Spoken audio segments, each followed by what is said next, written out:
আসসালামু আলাইকুম। সুপ্রিয় দর্শক, মার্কিন প্রেসিডেন্ট ডোনাল্ড ট্রাম্পের সঙ্গে জর্ডানের বাদশাহ আবদুল্লাহর যেই রুদ্ধদ্বার বৈঠক হয়েছে, সে বৈঠকটা নিশ্চয়ই আবদুল্লাহর জন্যে বেশ কঠিন ছিল। কেন? কারণ একে তো হলো যুক্তরাষ্ট্র একটা পরাশক্তি এবং যুক্তরাষ্ট্র জর্ডানকে যথেষ্ট পরিমাণে সহায়তা করে। যদিও সাম্প্রতিক সময়গুলোতে এসে বছরে $150 কোটি সহায়তা কমিয়ে দিয়েছে যুক্তরাষ্ট্র, এবং যুক্তরাষ্ট্রের এই যে সহায়তা, যেহেতু জর্ডানের অর্থনীতি ছোট, ফলে জর্ডানের জিডিপির 1% হলো যুক্তরাষ্ট্রের সহায়তা। এবং জর্ডানের 1/4 মানুষ গরিব, দারিদ্র। 1/4 হলো যে পুরো দেশের জনসংখ্যাকে যদি আপনি 4 ভাগে ভাগ করেন, তাহলে তার 1 ভাগ হলো গরিব। সে দেশে যারা যুবক রয়েছে, যুবকদের মধ্যে অর্ধেকই বেকার। এই যে এই অর্থনৈতিক পরিস্থিতি, এই অর্থনৈতিক পরিস্থিতিতেও জর্ডান বিপুল সংখ্যক ফিলিস্তিনিকে তাদের দেশে আশ্রয় দিয়েছে।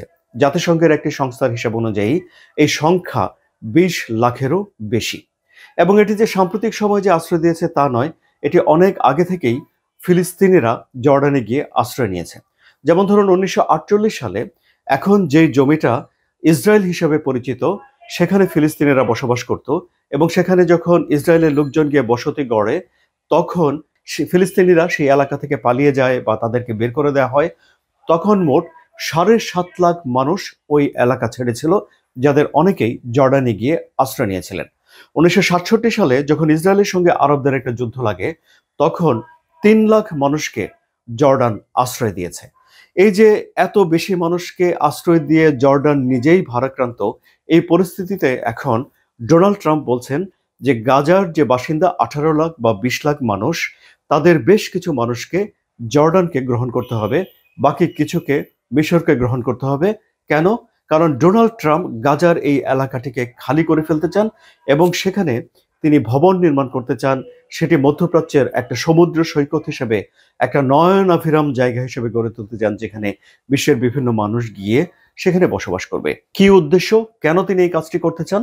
তিনি যদিও বলছেন যে গাজায় মানুষ মারা যাচ্ছে, গাজা বসবাসের উপযোগী নয়, গাজাতে এখন ধ্বংসস্তূপ রয়েছে, তিনি আরো ধ্বংসস্তূপ সরিয়ে গাজাকে একদম সমান করে দিয়ে সেখানে ভবন তৈরি করতে চান। কিন্তু ডোনাল্ড ট্রাম্প এটি মুখ ফুটে বলেও ফেলেছেন যে ওখান থেকে তাহলে হামাস সরে যাবে এবং হামাসকে নির্মূল করে ফেলা যাবে। এবং এই যে হামাসকে নির্মূল করে ফেলা এবং জিম্মিদেরকে মুক্ত করে নিয়ে যাওয়া, এইটি হলো বেনিয়ামিন নেতানিয়াহুর একটা প্রতিশ্রুতি। 2023 সালে 7 অক্টোবর যখন হামাস ইসরায়েলে হামলা করে 1200 মানুষকে হত্যা করেছিল এবং 250-র বেশি মানুষকে জিম্মি করে নিয়ে গিয়েছিল, তখন এই প্রতিশ্রুতি বেনিয়ামিন নেতানিয়াহু দিয়েছিলেন। ডোনাল্ড ট্রাম্প ক্ষমতায় বসার আগে আহ, জিম্মিদেরকে মুক্ত করার একটা প্রক্রিয়া তিনি শুরু করেছিলেন, যদিও সেটি এখন আবার অচল অবস্থা দেখা দিয়েছে। হামাস বলছে যে তারা জিম্মিদেরকে মুক্ত করবে না, এবং যুক্তরাষ্ট্র অর্থাৎ ডোনাল্ড ট্রাম্প বলেছেন যে গাজায় তিনি নরক নামিয়ে নিয়ে আসবেন, এবং বেনিয়ামিন নেতানিয়াহু বলেছেন যে জিম্মিদেরকে না দিলে পুরো শান্তি চুক্তি বাতিল হবে। এবং এই যে এই ঘটনা, যে গাজা থেকে ফিলিস্তিনিদেরকে বিভিন্ন জায়গায় সরিয়ে দেওয়ার যে প্রস্তাব ডোনাল্ড ট্রাম্প দিয়েছেন, তা আরব বিশ্ব প্রত্যাখ্যান করেছে। এ নিয়ে ইসরায়েলের সঙ্গে সৌদি আরবের নতুন করে টানাপোড়েন দেখা দিয়েছে। আরব আমিরাত, ইরাক এবং অন্যান্য যে দেশগুলো রয়েছে মধ্যপ্রাচ্যের, তারা সবাই এই প্রস্তাবের নিন্দা করেছে। এখন আবদুল্লাহর সঙ্গে যখন ডোনাল্ড ট্রাম্পের বৈঠক অনুষ্ঠিত হচ্ছে, তখন ডোনাল্ড ট্রাম্প তো এই বিষয়টি সামনে তুলে এনেছেন, এবং তিনি এটি মনে করিয়েও দিতে পারেন যে মিশরকে তিনি বছরে $130 কোটি সামরিক সহায়তা দিয়ে থাকেন। এই সামরিক সহায়তা বন্ধ করে দিলে মিশর অর্থনৈতিকভাবে কিছুটা বিপাকে পড়ে যাবে, এবং জর্ডানের জন্য সহায়তা বন্ধ করে দেওয়া একটা বিপাকের বিষয়। এই পরিস্থিতিতে এই চাপ থাকা সত্ত্বেও জর্ডানের বাদশাহ সেখানে ডোনাল্ড ট্রাম্পকে বলে দিয়েছেন যে ডোনাল্ড ট্রাম্পের প্রস্তাব অনুযায়ী ফিলিস্তিনি লোকজনকে তারা সেখানে নিতে পারবে না, এবং আরব বিশ্বের সবার একটা সম্মিলিত সিদ্ধান্ত। তবে হ্যাঁ, 2000 ফিলিস্তিনিকে শিশুকে তিনি জর্ডানে নিয়ে যাবেন চিকিৎসা দেওয়ার জন্য। এই প্রস্তাব শুনে ডোনাল্ড ট্রাম্প খুশি হয়েছিলেন। এখন তাহলে একটা পরাক্রমশালী পরাশক্তি, যাদের সহযোগিতা পায় জর্ডান, তাদের মুখের উপরে জর্ডানকে বলতে হচ্ছে যে আপনার এই প্রস্তাব জর্ডান মানতে পারছে না। আবার এই প্রস্তাব মেনে নিয়ে জর্ডান যদি এই 20 লাখের মতো মানুষকে তার দেশে নিয়ে যায়, তাহলে তার নিজের দেশের অস্তিত্ব হুমকির মুখে পড়বে বলে বিশ্লেষকরা বলছেন।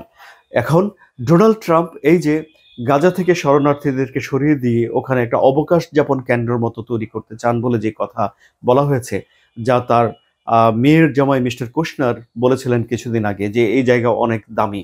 এই বিষয় নিয়ে মধ্যপ্রাচ্যে এখন নতুন করে সংকট তৈরি হয়েছে। এই সংকট কিভাবে সমাধান হবে এবং কোন দিকে পানি গড়াবে বলে আপনি মনে করেন সুপ্রিয় দর্শক, কমেন্টে জানাবেন। এবং এই আলোচনা যদি ভালো লাগে তাহলে সাবস্ক্রাইব করে চ্যানেলটির সঙ্গেই থাকবেন। এবং এটি এখন দেখার বিষয় যে পরিস্থিতি কোন দিকে যাচ্ছে। ধন্যবাদ সবাইকে।